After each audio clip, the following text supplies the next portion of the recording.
అందరికీ నమస్కారం. నా పేరు రమ. కలిసేనా మన బంధం 4వ భాగం. రచయిత సాయి గారు. డోర్ ఓపెన్ చేయకుండా వెళ్ళు, నాతో ఏం పని అంటాడు. ఈ సౌండ్ విన్న సుభద్ర కౌసల్య గారు పైకొచ్చేలోపు అతను డోర్ తీస్తే లోపలికి వెళ్ళిన అద్దెని గట్టిగా హక్ చేసుకుంటాడు. అతనికి విపరీతమైన బాధ, భరించలేకపోతున్నాడు, చెప్పలేకపోతున్నాడు.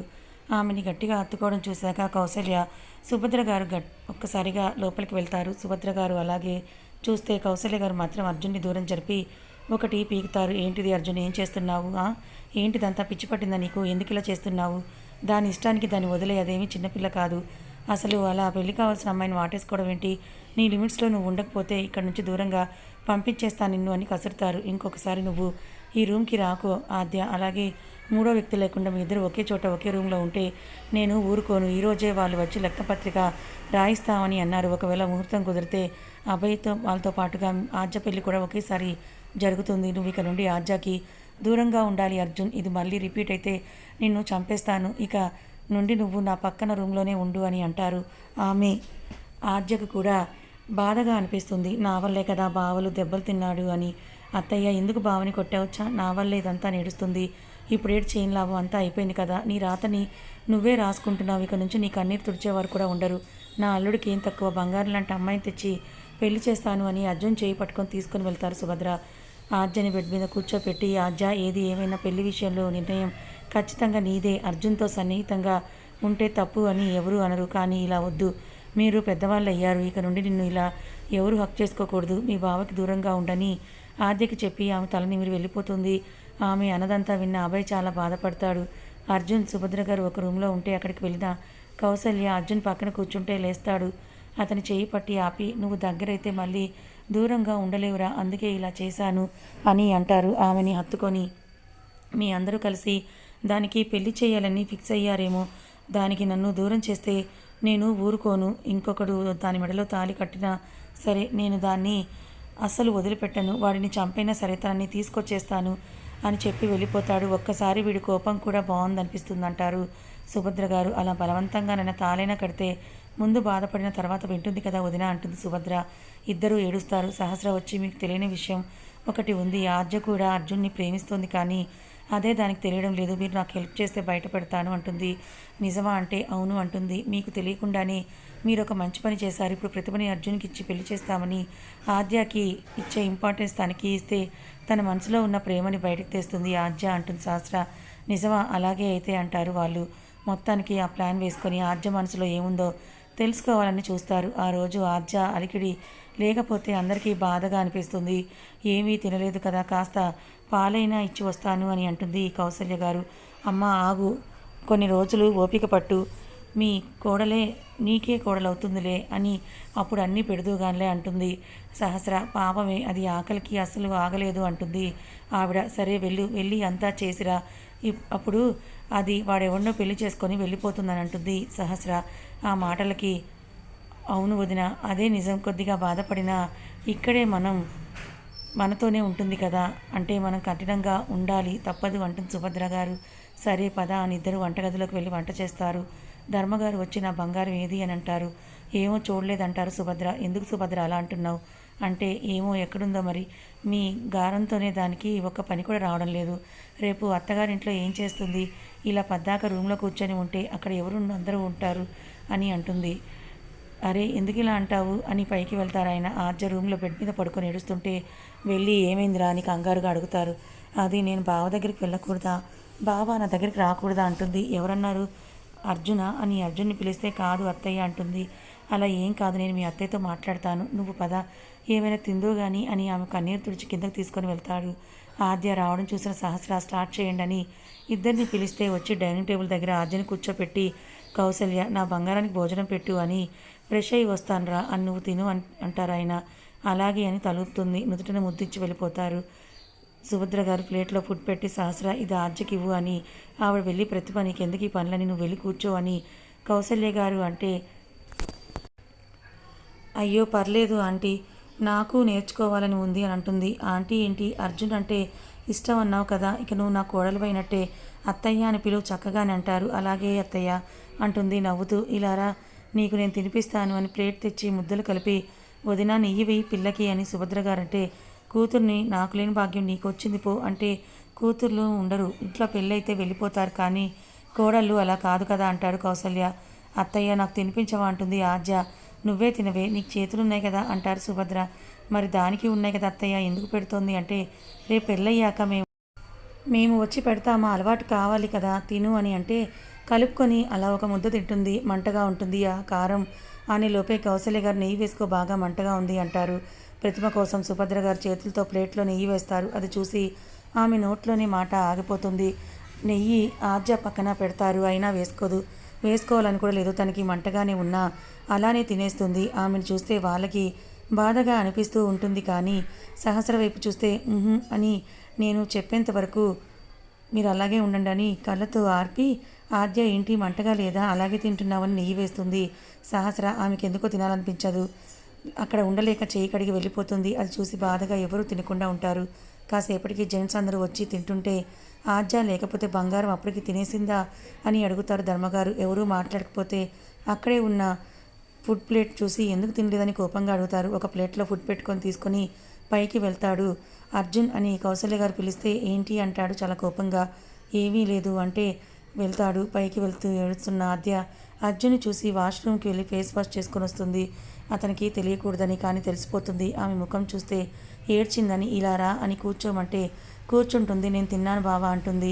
అతని చేతిలో ప్లేట్ చూసి నాకు తెలియదా ఎంత తిన్నావో అని అంటూ ముద్ద పెడుతూ ఉంటే వద్దు అత్తయ్య చూస్తే కోపడుతుందని అంటుంది. తినకపోతే నేనేం చేస్తానో కూడా నాకే తెలియదు అంటాడు. ఆహా వద్దు నేను తిన్నాను అంటుంది.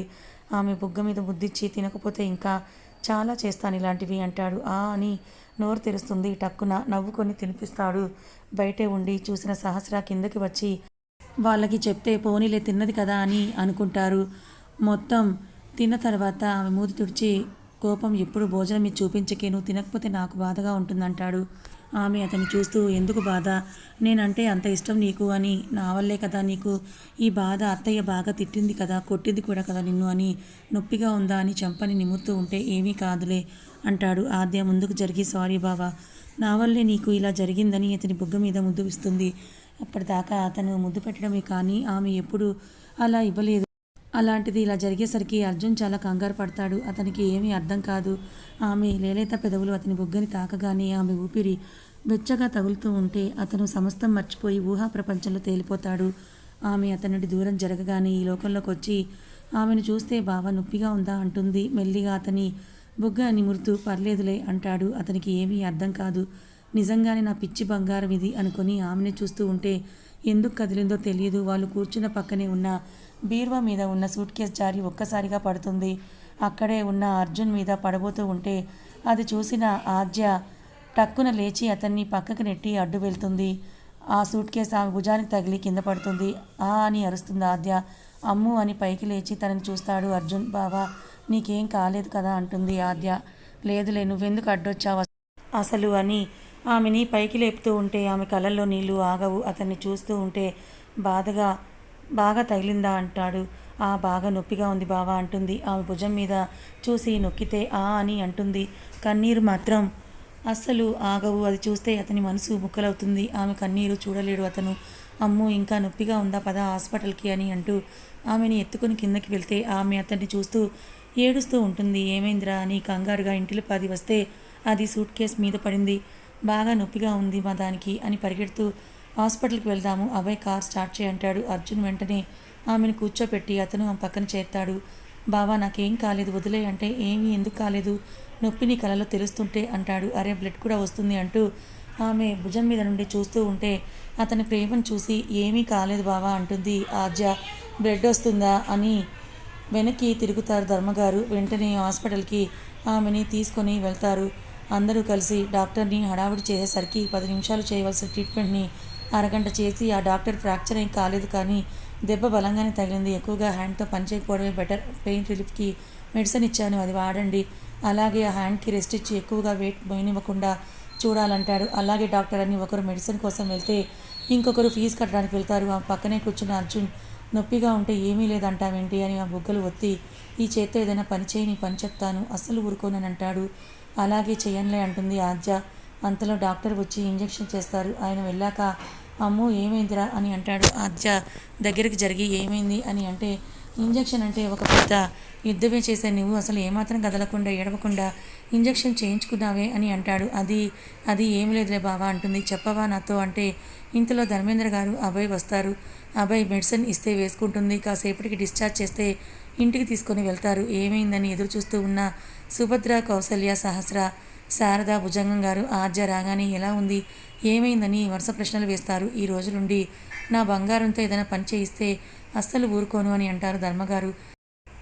చాలా పెద్ద దెబ్బే తగిలింది, చెయ్యి కదలనివ్వద్దు అని అన్నారు డాక్టర్ గారు అని అంటారు ఆయన. అయ్యో మావయ్య నేను బాగానే ఉన్నానని అంటే ఏమీ కాదు, ఏదైనా పని చేస్తే అస్సలు ఊరుకోను, వెళ్ళి బెడ్ రెస్ట్ తీసుకో అని అంటారాయన. సరే అని రూమ్లోకి వెళ్తుంది. అర్జున్కి ఏదో వర్క్ ఉండి వెళ్ళిపోతాడు. అక్కడే ఉంటే ఆది దగ్గరే ఉండాలనిపిస్తుంది. తను రెస్ట్ తీసుకోవాలి, అతను ఉంటే కుదురుగా ఉండదని వెళ్ళిపోతాడు. మిల్లుకి వెళ్ళి అక్కడే బాధగా కూర్చుంటాడు. ఆ రోజంతా రూమ్లోనే ఉంటే ఎవరూ వెళ్ళరు. ఎంత బాధగా ఉంటుందో వాళ్ళకి, కానీ ఆమెకి తెలియాలని దూరం పెడతారు. నిజానికి ఆద్య కన్నా ఎక్కువగా సుభద్ర, కౌశల్య గారి బాధపడతారు. నైట్ భోజనానికి కిందకి వెళ్తే అప్పటిదాకా ఆమె కోసమే వెయిట్ చేసిన వాళ్ళు ఆమెను చూడగానే సహస్ర బలవంతం మీద యాక్టింగ్ మొదలు పెడతారు.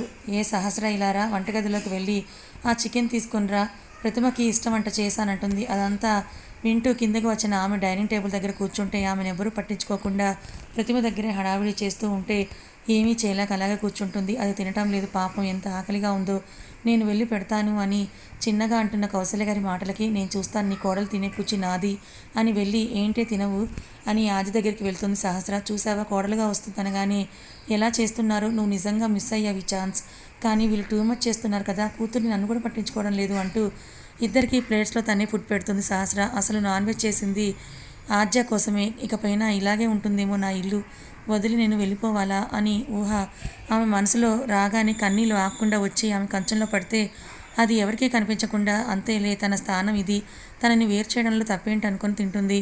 ఆమె బాధకి అందరూ బాధపడతారు. ఎలాగోలా కాస్త తినేసి పైకి వెళ్తుంది. నైట్ ఇంటికి వచ్చిన ధర్మగారు ఆద్య దగ్గరికి వెళ్ళి బంగారం ఎలా ఉందిరా ఇప్పుడు అంటే పర్లేదు మావయ్య ఇప్పుడు బాగానే ఉంది అంటుంది. తిన్నావా అంటారు. ఇప్పుడే తిన్నాను, మీరు తినండి మావయ్య అంటుంది. సరే పడుకో అని చెప్పి అతను వెళ్ళిపోతాడు. అలాగే వెనక్కి వాలి కళ్ళు మూసుకుంటుంది. ఎంతకీ రాని బావ కోసమే డోర్ పైపే చూస్తూ ఉంటుంది ఆద్య. అసలు రాడేంటి ఇంకా, నేను తిన్నానో లేదో అడగకుండా పడుకోడు కదా, ఎందుకు ఇలా చేస్తున్నాడు బావా అని అనుకుంటూ ఆద్య తనకి కాల్ చేస్తుంది. అది ప్రతిమ లిఫ్ట్ చేసి హే ఆద్య, మీ బావ ఇప్పుడే తింటున్నాడు, ఫోన్ నా దగ్గరే ఉంది అని అంటుంది. ఏమైనా చెప్పాలా తనకి, నేను చెప్తాను చెప్పు అంటే ఏం వద్దులేని కాల్ కట్ చేయబోతుంటే ఏమైంది అంటుంది ప్రతిభ. ఏమీ లేదు, బావ ఇంటికి రాగానే నా రూమ్కి వచ్చి తిన్నానో లేదో అడిగేవాడు, కానీ ఈరోజు రాలేదని అంటే అయ్యో పిచ్చి ఆద్య, తను ఇప్పటిదాకా నీకు బావ, కానీ ఇప్పుడు నువ్వు పెళ్లి చేసుకొని వెళ్ళిపోతే కూడా నీ చుట్టే ఎలా తిరుగుతాడు చెప్పు. ఇక నుండి మీ బావ నుండి అలాంటిది ఏదో ఎక్స్పెక్ట్ చేయకూడదు ఆద్య. తను ఇక నుండి నీతో ఇదివరకులాగా ఉండకూడదు, పద్దాక నీ రూమ్కి రాకూడదు, నీతో ఇదివరకులాగా ఉండకూడదు, అది నాకు నచ్చదు, అలాగే నేను చేసుకునేవాడికి కూడా నచ్చదు అంటుంది. వాడు నా బావ, తనకి నాకు దూరం పెంచడానికి మీరెవరు, నా బావ నాతో మాట్లాడద్దని మీరెవరు చెప్పడానికి అంటే అయ్యో ఆద్య, ఇది నీ కుటుంబం, పెళ్ళికి ముందు వరకే, కానీ ఇప్పుడు నీకు ఇది పుట్టినిల్లు మాత్రమే, చుట్టంలో వచ్చిపోవాలి అంతే అంటుంది. అది వింటున్న ఆద్య కళలో నీళ్లు ఆగవు. అదే రూమ్లో ఆమెకి తన బావతో ఆడుకున్న, గొడవ పడిన, ముద్దులాడిన, ప్రేమ చేసిన సీన్స్ అన్నీ గుర్తొచ్చి ఏంటిది, బావకి నేను ఎందుకు దూరంగా ఉండాలి, నువ్వు నా వల్ల కాదు అనుకొని కిందకి వెళ్తుంది. భోజనం చేయడం అయిపోయిన అర్జున్ దగ్గరికి వెళ్ళి నా ఫ్రెండ్కి ఏదో లవ్ ప్రాబ్లం, నా మొబైల్ వర్క్ చేయడం లేదు, నీ మొబైల్ వాడుకోనా అంటుంది. ప్రతిమ తీసుకో అంటాడు. లవ్ ప్రాబ్లం అనేసరికి ఫోన్ ఇస్తాడు. సామాన్యంగా ఆద్యకి తప్ప ఆ మొబైల్ ఎవరికి ఇవ్వడు, పాస్వర్డ్ కూడా ఎవరికీ తెలియదు, అబ్బాయికి కూడా. ఆద్య కిందకు వచ్చేసరికి ఆమె చేతిలో ఉన్న మొబైల్ చూసి బాధగా అనిపిస్తుంది. కిందకు వెళ్ళి సోఫాలో కూర్చుంటుంది. అతను శారద గారి దగ్గర కూర్చొని ఆవిడ కాళ్ళు పడుతూ కబుర్లు చెప్తూ ఉంటాడు. అతన్ని చూస్తూ ఆద్య అలాగే కూర్చొని ఉంటుంది. బావా భలే ఉన్నాడు అనుకుంటుంది ఆద్య మనసులో. ప్రతిభ అర్జున్ దగ్గరికి వెళ్ళి అర్జున్ గారు అని అతని చెవిలో ఏదో చెప్తే ఒక్కసారిగా కోపం వచ్చిన ఆద్య ప్రతిభని ఒక్కసారిగా నెట్టి దూరంగా ఉండి కూడా చెప్పొచ్చు కదా అని అంటుంది. ఆమె అరుపుకి శారద గారు నవ్వుకుంటుంటే భుజంగం గారు ఏంటిది ఆద్య ఆ పని, ఇంటికి వచ్చిన అమ్మాయిని ఇలా అనొచ్చా అని, అయినా నువ్వు మాత్రం మీ బావతో ఉంటావా ఏంటి, ఇక నుండి దూరంగా ఉండాల్సింది నువ్వే, తను కాదు అని అంటారు ఆయన. ఆమె చెయ్యి విపరీతంగా నొప్పి వస్తూ ఉంటుంది. అయినా సరే అదేమీ పట్టించుకోకుండా అలాగే తాతగారు అని పైకి వెళ్ళిపోతుంది. ఆమె కన్నీటితో మెట్లన్నీ కూడా తడుస్తాయి. అంతగా ఏడుస్తూ వెళ్తుంది. తనది అయ్యింది, తనకు మాత్రమే సొంతం అనుకున్నది చేయి జారిపోతున్న వాటిని భయంకరంగా తెలుస్తూ ఉంటే ఏమీ అర్థం కాక అలాగే బెడ్ మీద వాళ్ళు పడిపోయి ఏడుస్తూ ఉంటుంది. కింద దాక్కుని ఇదంతా చూస్తున్న సహస్ర, సుభద్ర, కౌసల్య గారు ఇంకా అభయ్ ఇలా చేయటం వల్లే ప్రేమ తెలుస్తుందని అనుకుంటారు. ఇక ఆ రోజు ఆర్జబాధను చూడలేక ఎవరూ నిద్రపోరు. మధ్యరాత్రిలో అర్జున్ ఆర్జ రూమ్కి వెళ్ళి ఆమె పడుకొని ఉంటే ఆమె నుదుటి మీద ముద్దిచ్చి ఆమె బుగ్గ నిమురుతూ ఉంటే బావ బాగా చెయ్యి నొప్పిగా ఉంది అని అంటుంది. ఏ మేల్కొని ఉన్నావానే అని ఆమెని లేపుతాడు. కళ్ళు తెరవకపోతే ఇటు చూడు అంటాడు. ఆమె గిల్టీనెస్ అర్థమై ఆమె కన్నుల మీద ముద్దిచ్చి ఇటు చూడరా అమ్ము అని అంటే మెల్లిగా కళ్ళు తెరుస్తుంది. ఎక్కడ పెయిన్ అంటే హ్యాండ్ చూపిస్తుంది. ఆమె భుజం మీద చూసి ఒక్క నిమిషం ఆగు అని ఒకసారి పట్టు పెట్టి నొక్కుతాడు. ఆ అని అరుస్తుంది. అమ్ము అమ్ము అని ముఖమంతా పట్టుకుని ఇలా తగ్గలేదా అంటే ఆమె సరిగ్గా చెయ్యి కదిపి చూసి తగ్గిపోయింది బావా థ్యాంక్స్ అంటుంది. అతన్ని హత్తుకొని మళ్ళీ దూరంగా జరిగి ఆగు వెళ్ళి ఆ డోర్ లాక్ చేసిరా అని అతన్ని పంపుతుంది. వెళ్ళి లాక్ చేసి వస్తే మళ్ళీ హక్ చేసుకొని అత్తయ్య వస్తే మళ్ళీ నిన్ను కొడుతుంది కదా అందుకే అంటుంటే ప్రతిభ నా దగ్గరికి వస్తే ఎందుకు నెట్టేశావే నువ్వు అని అడుగుతాడు. ఆమెను వదిలి ఏమో తెలియదు కానీ తను నిన్ను ముట్టుకొని అంత దగ్గరగా ఉంటే నాకు అసలు నచ్చలేదంటుంది బుంగమూతి పెట్టి. ఆమె ముఖాన్ని 2 చేతులతో పట్టుకొని మెల్లిగా ముందుకు వెళ్తుంటే ఆద్య కళ్ళు మూసేస్తుంది. ఆమె పెదవుల్ని అందుకుంటాడు. ఆమెలో ఎటువంటి ఇబ్బంది లేదు. ఆమెకి ఏమైనా భయం ఉన్నా ఆపేయాలని చూస్తున్న అతనికి ఆమె సైలెంట్గా స్పందించకుండా వ్యతిరేకించకుండా ఉంటే ఆశ్చర్యం వేసి అలాగే ఆ ముద్దుని కొనసాగిస్తాడు. ఆమె దగ్గరికి వెళ్ళి ఆమె నడుము పట్టుకోగానే నెట్టేస్తుంది. తలదించి సైలెంట్గా ఉంటే అమ్ము అని ఆమె చంప నిమురుతూ ఉంటే ఏదో అనేలోపుగా తలుపు సౌండ్ వినిపిస్తుంది. టక్కున ఫేస్ ఎత్తి అమ్మో ఎవరో వచ్చారని లేస్తుంది. అయ్యో బావా ఇప్పుడు ఎలా లే వెళ్ళు అని మళ్ళీ ఎలా అంటూ కంగారు పడుతూ ఉంటే ఎందుకమ్మా అంత కంగారు అని ఆమెను కూల్ చేస్తూ ఉంటే ఆద్య అర్జున్ ఉన్నాడా ఇక్కడ అయినా డోర్ ఎందుకు లాక్ చేసావు నువ్వు అని అడుగుతారు బయట నుండి కౌసల్య. అయ్యో అత్తయ్య లేడు ఇక్కడ నువ్వు ఉన్నట్టు తెలిస్తే ఇంకేమైనా ఉందా ఏం చేయాలి అని ఆలోచిస్తూ బెడ్ కింద దూరు బావా అంటుంది. ఎందుకు అమ్ము నేను డోర్ తీస్తానంటే ఆహా వద్దు బావా ఆగు అంటూ అతన్ని దూరమని మళ్ళీ వద్దు అని వాష్రూమ్లోకి నెట్టేస్తుంది. అయ్యో ఇంతసేపు ఏంటి అని అడిగితే ఏం చెప్పాలి బావా అంటుంది. అక్కడ ఉన్న జగ్గులో వాటర్ ఆమె మీద పోసి స్నానం చేస్తున్నాను నువ్వు పిలుస్తుంటే మధ్యలో ఇలాగే వచ్చేసానని చెప్పు అని అంటాడు. అలాగే అని పరుగున వెళ్ళి డోర్ ఓపెన్ చేస్తే కౌసల్య గారు అర్జున్ లేడు కదా ఏంటి గొల్లెం పెట్టావు వాడు కానీ వచ్చాడా అంటారు. లేదు అంటే మరెందుకు లేట్ అయింది అదే నేను స్నానం చేస్తున్నాను అత్తయ్య అంటుంది. ఓ అవునా అయితే చేసి రాపో అంటుంది. ఆమె అక్కడే బెడ్ మీద కూర్చుంటూ అని కళ్ళు నోరు తెరిస్తే ఆమె నవ్వుకొని ఆద్య నోరు మూసి ఏంటి ఇలా బిగుసుకుంటున్నా అని ఆమెను కదిపి వెళ్ళి చేసి ప్రాపో అని ఆమెని బాత్రూంలోకి తోస్తుంది. లోపలికి వచ్చిన ఆద్యని చూసి నవ్వుతాడు అర్జున్. ఏంటి డోర్ వేసుకోలేదా నేను చేయించిన అంటే ఆహా వద్దు అని డోర్ వేసేస్తుంది. అప్పటిదాకా డోర్ బయట ఉన్న సహస్ర కౌసల్య గారు లోపలికి వచ్చి అర్జున్ ఉన్నాడని చెప్పకుండా డోర్ కూడా వేసుకుంది. ఈ పిచ్చిదానికి ప్రేమ అర్థం కాదనుకొని ఇరుక్కుంది ఏం చేస్తుందో చూద్దామని అనుకుంటారు. ఆమె లోపలికి వెళ్ళాక స్నానం చేయమంది అత్తయ్య అంటుంది బేలగా మొహం పెట్టి. అర్జున్ నవ్వుకొని చెయ్యి అంటాడు చేతులు కట్టుకొని. ఆహా నువ్వుంటే ఎలా చేయను అంటుంది. ఎప్పుడు చేసేలాగే చెయ్యి కావాలంటే నేను సోపు రుద్దుతాను అంటాడు. బావా అంటుంది కాస్త గట్టిగా. అమ్మ ఉంది అంటాడు. ఆమె పెదవులు మూసి ఆల్మోస్ట్ ఆమెకి అతుక్కుంటాడు అతను. కథ ఇంకా ఉంది. మరి ఆద్యకి తన మనసులో ఉన్న బావపైన ప్రేమని బయట పెడుతుందా లేదా మరి ఇప్పుడు ఏం జరుగుతుంది? అర్జున్ ఆద్య అలా ఒకే రూమ్లో ఉండటం బయట వాళ్ళు చూస్తే మళ్ళీ ఏమైనా ప్రమాదం జరుగుతుందా తెలుసుకోవాలనుకుంటే ఛానల్ని ఫాలో అవ్వండి. కథ నచ్చితే లైక్ చేయండి, మరి కొంతమందికి షేర్ చేయండి. ఇలాంటి మరిన్ని మంచి కథల కోసం మన ఛానల్ని సబ్స్క్రైబ్ చేసుకోండి. Thank you so much for watching.